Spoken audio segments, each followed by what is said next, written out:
Cuando hablamos de villanos en Inuyasha, hay muchos que han dejado huella, pero hay un grupo que destaca del resto no solo por su poder individual, sino también por su presencia en conjunto. Chicas y chicos, bienvenidos a un nuevo video en Animer. Hoy repasaremos la historia de los Shichinintai, los mercenarios más temidos de la era feudal.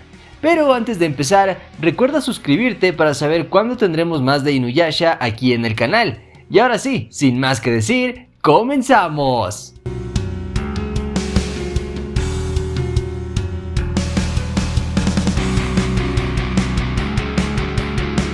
Solo eran 7, pero su fuerza era increíble.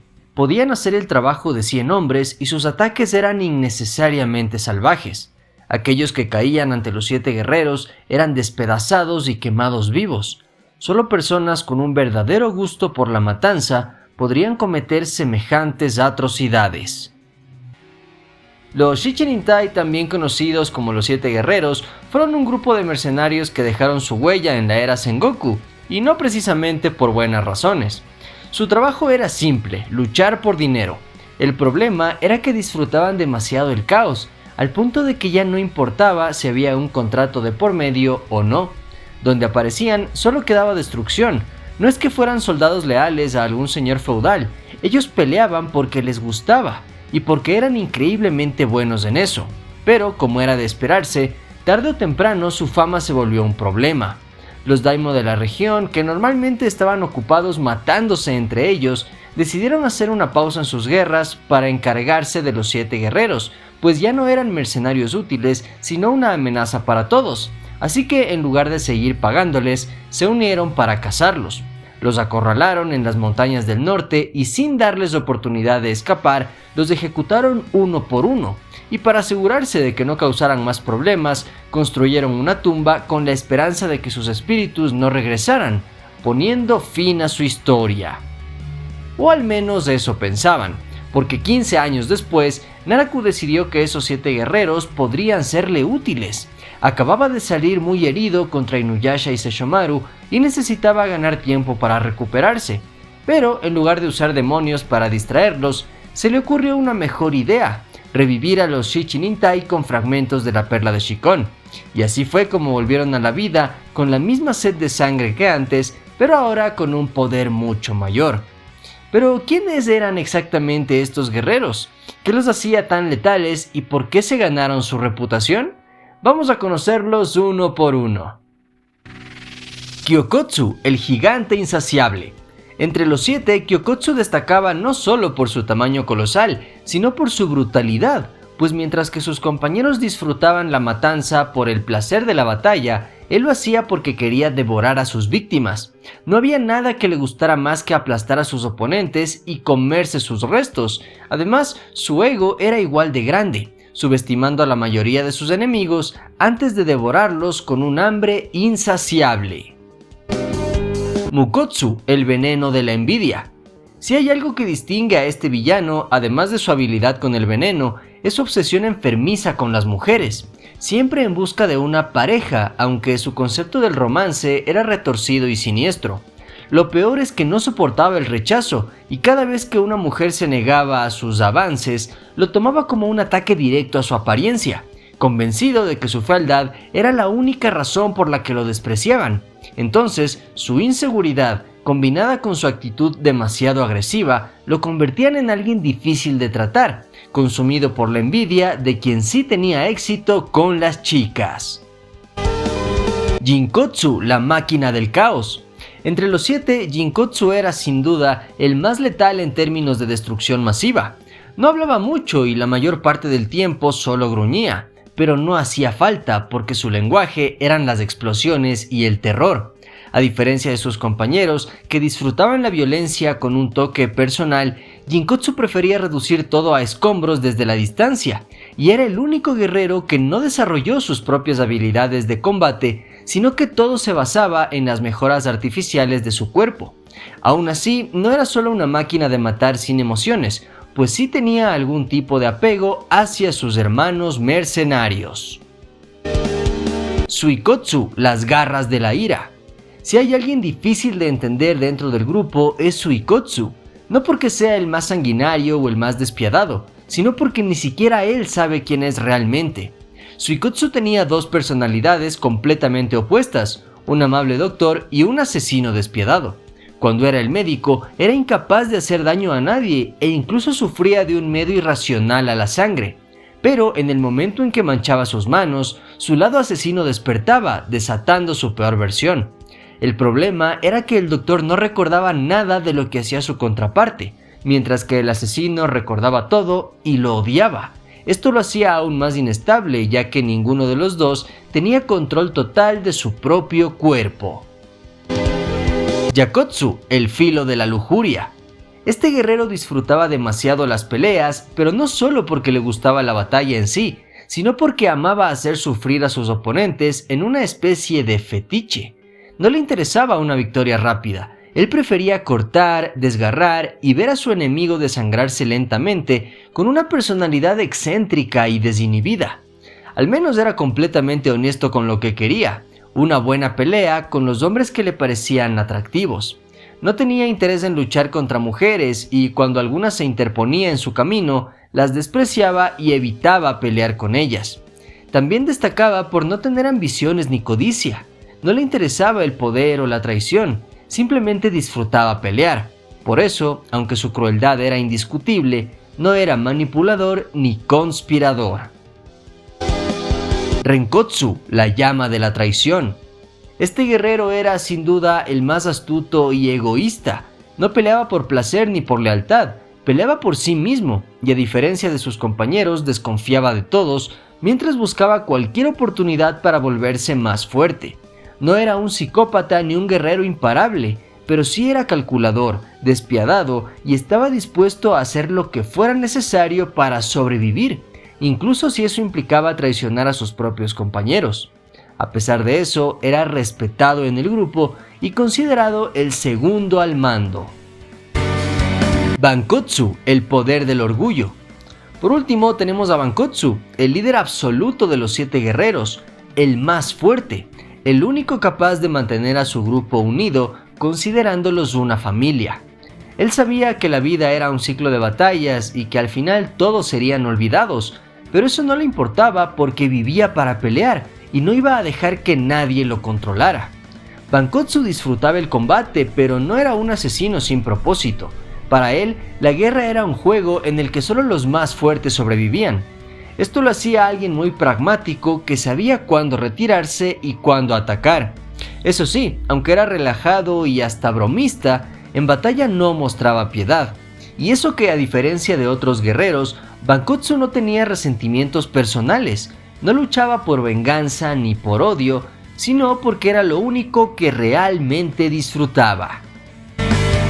Ahora que ya vimos a los guerreros por separado, repasemos su historia luego de ser revividos por Naraku. El primero en actuar por su cuenta fue Kyokotsu, quien devoró a los yokai de la zona donde apareció, incluyendo a miembros de la tribu de los Lobos del Norte. Esto hizo que Kohaku, quien estaba ahí por orden de Naraku, le advierta sobre la llegada de Koga, que ya fue avisado.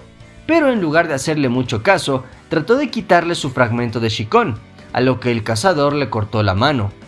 Más tarde, el lobo llegó para vengar a su manada, pero Kyokotsu estaba confiado, pues su ventaja física le permitía crear cráteres en el suelo con solo sus puños. También manejaba un enorme mayal con facilidad, compuesto por una cadena unida a una gran bola de metal.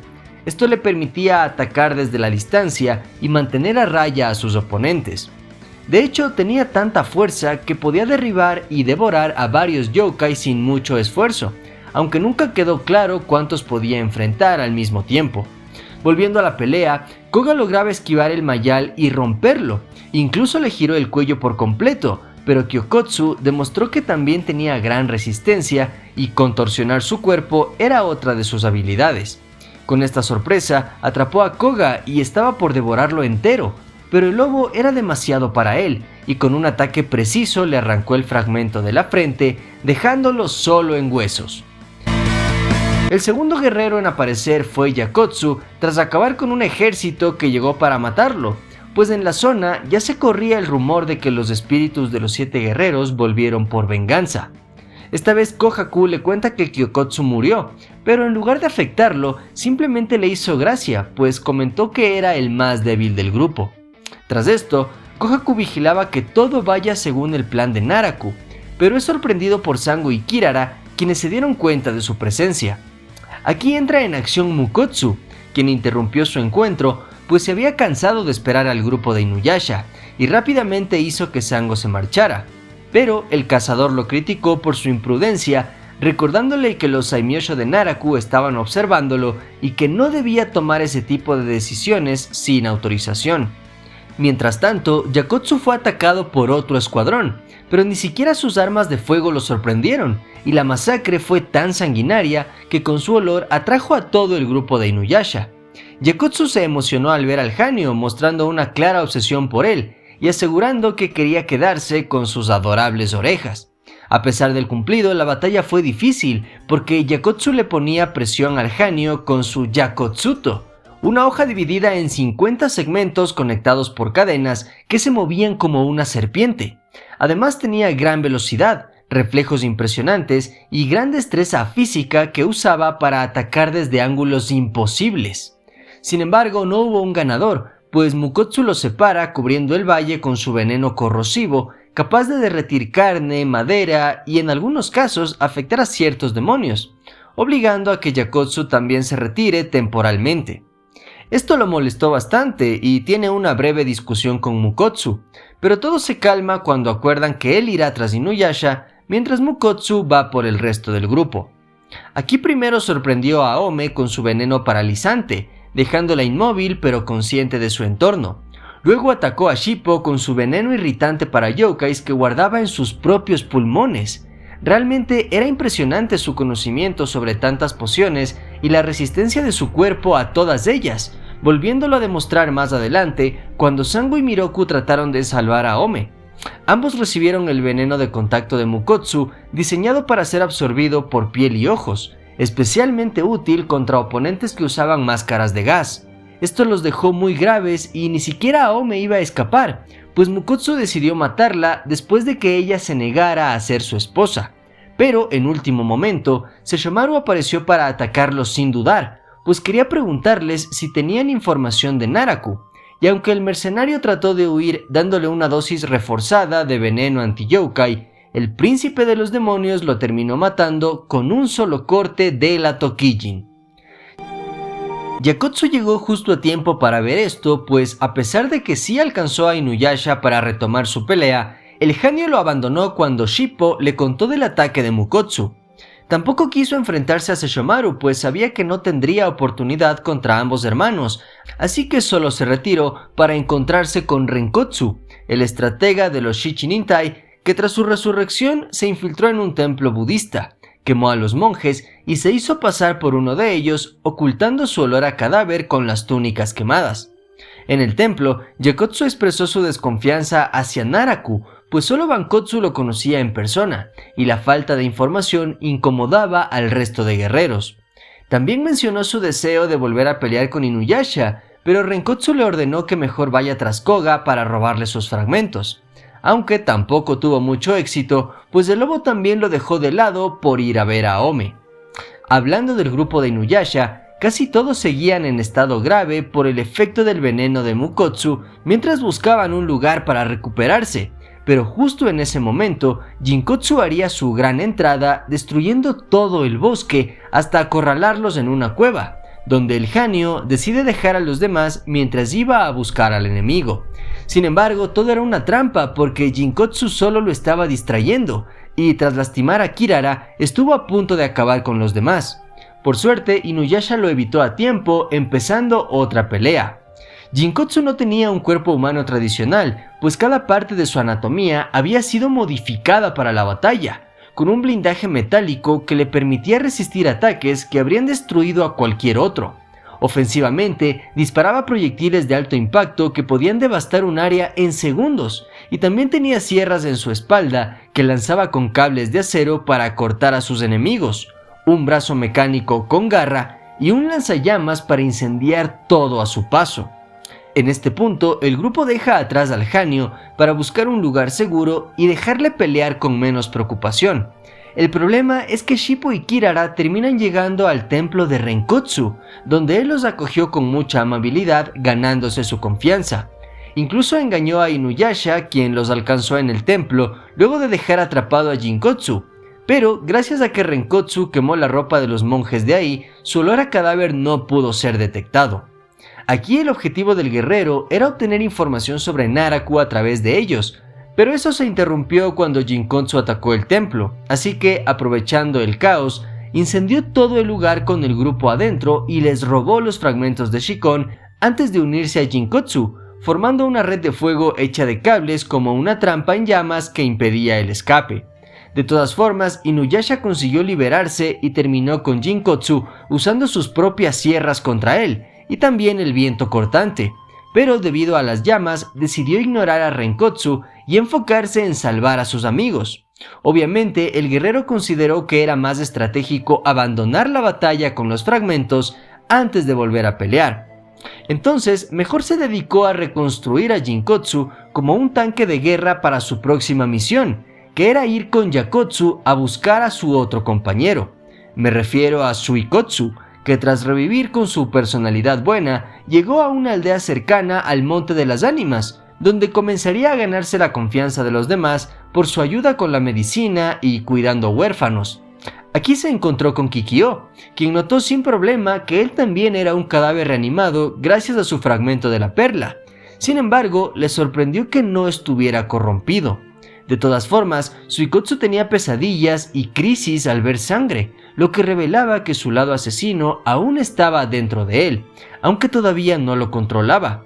De hecho, ni siquiera se manifestó después de ser atacado por Inuyasha, cuando todo su grupo llegó hasta esa aldea luego de recuperarse del veneno. Aquí Miroku sugiere que Suikotsu no parece alguien malvado, pero Inuyasha no confiaba en él por su olor a cadáver, y antes de que pudieran comprobar quién tenía la razón, el pueblo fue atacado por Renkotsu, Yakotsu y Jinkotsu. El problema era que Suikotsu no recordaba su relación con ellos, así que se negó a acompañarlos, y por suerte, Kikyo había regresado a la aldea para ayudar a combatirlos. Primero, Renkotsu le ordenó a Yakotsu que vaya tras Suikotsu, mientras él y Jinkotsu peleaban contra Inuyasha, atacándolo con su calabaza de fuego, un contenedor con un líquido altamente inflamable que escupía y encendía, creando un lanzallamas improvisado. También atrapó al grupo con su red de fuego para presionar aún más al Hanyu, que quedó desarmado tras un disparo del nuevo Jinkotsu, que ahora era una fortaleza con múltiples cañones y ruedas con sierras. De hecho, estos cañones también dejaron fuera de combate a Kikyo, que había detenido a Yakotsu por un rato, pero que no estaba preparada para esas armas de fuego. Ahora sí, con el camino despejado, Yakotsu atacó a los huérfanos de la aldea, y aunque Suikotsu los protegió con su propio cuerpo, el corte finalmente despertó su lado asesino, estrangulando a uno de los niños que acababa de salvar antes de ser detenido por Inuyasha. Aquí empezaría otra pelea entre ambos donde el mercenario predijo todos sus movimientos y lo llevó a la defensiva, hiriéndolo varias veces. Era un experto en combate cuerpo a cuerpo, tenía fuerza descomunal y una resistencia extrema. Incluso su velocidad y reflejos eran impresionantes a pesar de estar herido. Por si fuera poco, el par de afiladas garras metálicas que usaba en ambas manos lo hacían alguien letal. Esta era su única arma, pero la manejaba con una precisión aterradora, capaz de derrotar a Inuyasha sin Tessaiga. Por suerte, en ese momento, los huérfanos suplicaron que regresara a su forma amable, y el asesino comenzó a perder el control de su maldad, por lo que Renkotsu ordenó rematar a Kikyo como una distracción, mientras Yakotsu iba a matar a los niños. De todas formas, Suikotsu mostraba más inestabilidad con eso, así que finalmente Renkotsu dio la orden de retirarse, dejando la pelea para después. Ahora era el momento de reunirse con su líder Bankotsu, un guerrero que no se sometía ante nadie, por lo que guardaba especial rencor a quienes lo ejecutaron 15 años atrás. Por eso, su primer gran movimiento fue hacer que Renkotsu redacte una carta de advertencia que Kohaku entregaría al señor feudal que los mató. Además, en su castillo tenían a Banryu exhibida como trofeo, por lo que el ataque comenzó de inmediato, y para cuando llegaron a la cámara del señor feudal, Este le ofreció trabajar con Bankotsu y gobernar juntos la región, a lo que el guerrero se rió de la propuesta y lo mató sin dudar. Desde aquí ya demostró una fuerza impresionante, pues levantó su Banryu con una sola mano, cuando solo sería posible cargarla con la fuerza de 3 hombres. Por cierto, y como dato curioso, Banryu era la alabarda de este guerrero, aunque realmente la alabarda es otro tipo de arma que no tiene nada que ver con este diseño, pero esa fue la traducción que le dieron.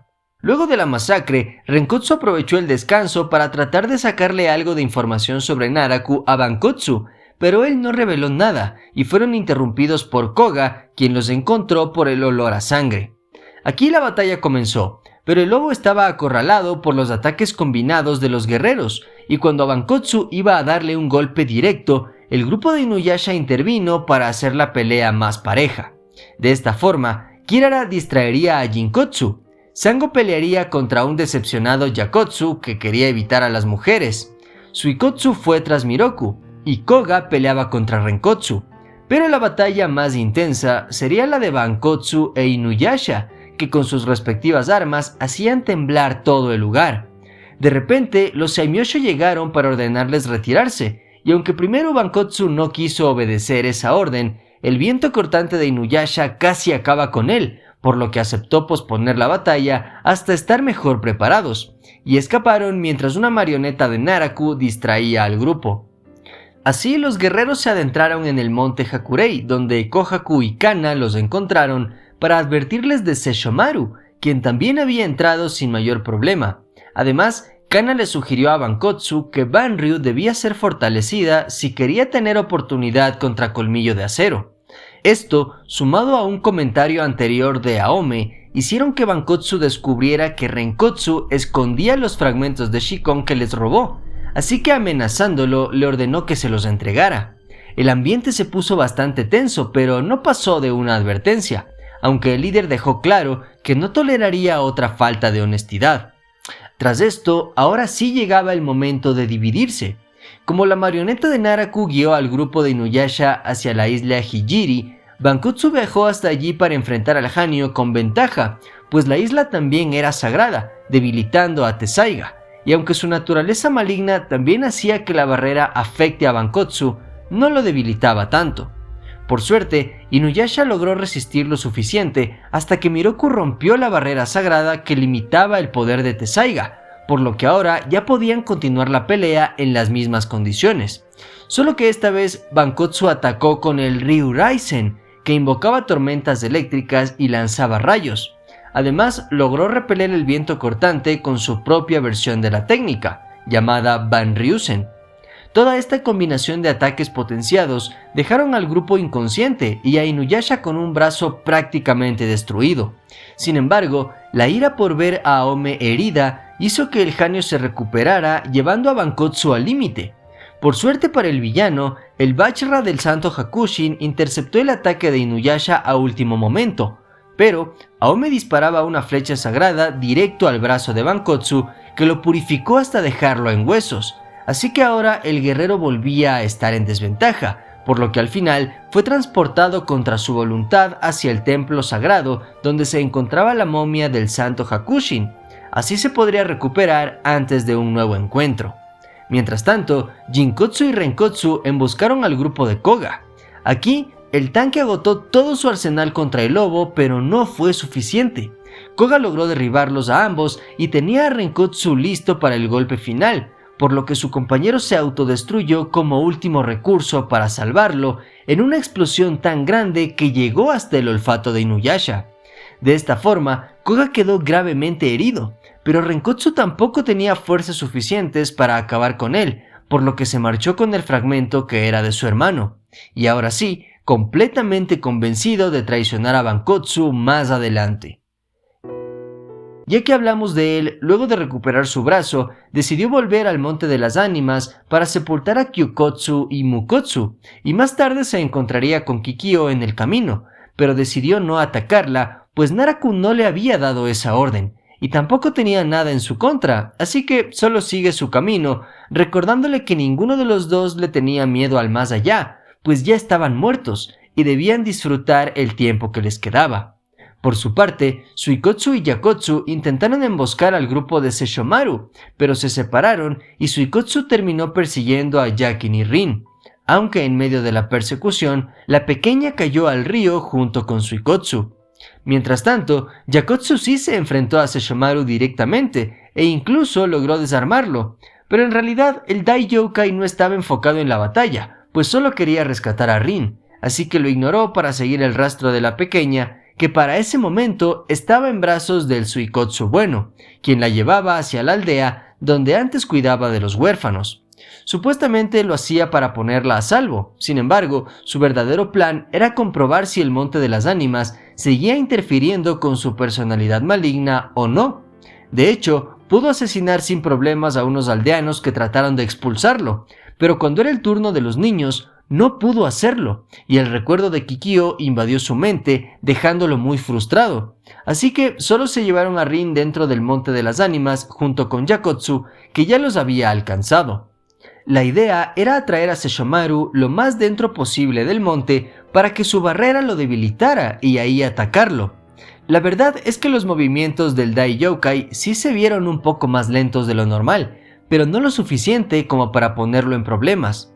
De todas formas, Sesshomaru se las arregló para atravesar a Yakotsu con sus garras venenosas mientras dejaba clavada la Tokijin en el cuerpo de Suikotsu, sin saber que la única forma de matarlos era destruyendo sus cuerpos por completo o quitándoles el fragmento de la perla que los tenía vivos.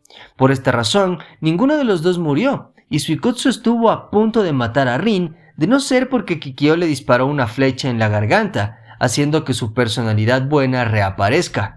Al final, Suikotsu era consciente de todo lo que había hecho en ambas identidades, así que le pidió a Kikyo que le quitara su fragmento para acabar con la agonía. Lastimosamente, la sacerdotisa no pudo hacerlo, pues Yakotsu se adelantó y le arrancó el fragmento antes que ella, causando la muerte definitiva de su compañero. De regreso con Renkotsu, y luego de recargar sus armas, rastreó a Koga con la ayuda de un Saimyosho, llegando hasta la cueva donde descansaba junto a Ome y los demás. Aquí el primer paso era separar a Inuyasha, así que con la ayuda del mismo insecto, distrajo al Hanyo y luego atacó al grupo con algunas explosiones y un río de fuego que creó usando aceite y troncos.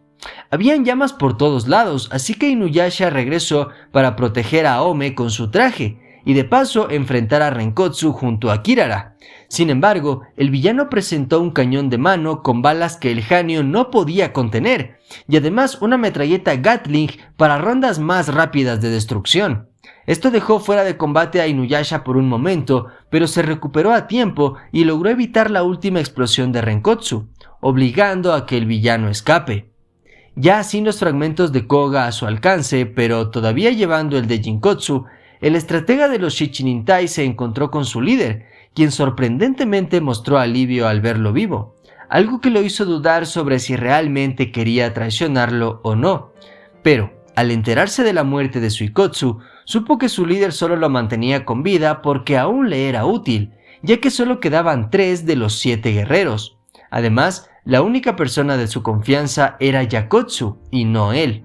Por esta razón, decidió seguir por su cuenta a Inuyasha, aprovechando que se adentró bastante en la barrera sagrada del monte. Así su espíritu se iría purificando hasta dejarlo sin poderes en su versión humana. De todas formas, el Hanyo se las arregló para aguantar y escapar por un rato, a lo que Renkotsu pensó aprovechar la situación y enviar a Yakotsu a matarlo, pero con la esperanza de que ambos mueran en la pelea. Así Bankotsu ya no tendría ningún otro aliado. Sin dudarlo, Yakotsu siguió la orden y fue tras el Hanyo, disfrutando cada momento de la pelea. Pero cuando la barrera desapareció repentinamente, Inuyasha recuperó su poder demoníaco con el que le dio un golpe definitivo a su mayor admirador. A pesar de esto, decidió perdonarle la vida y marcharse, dejándolo con una sonrisa de satisfacción por haber tenido la pelea que tanto deseaba.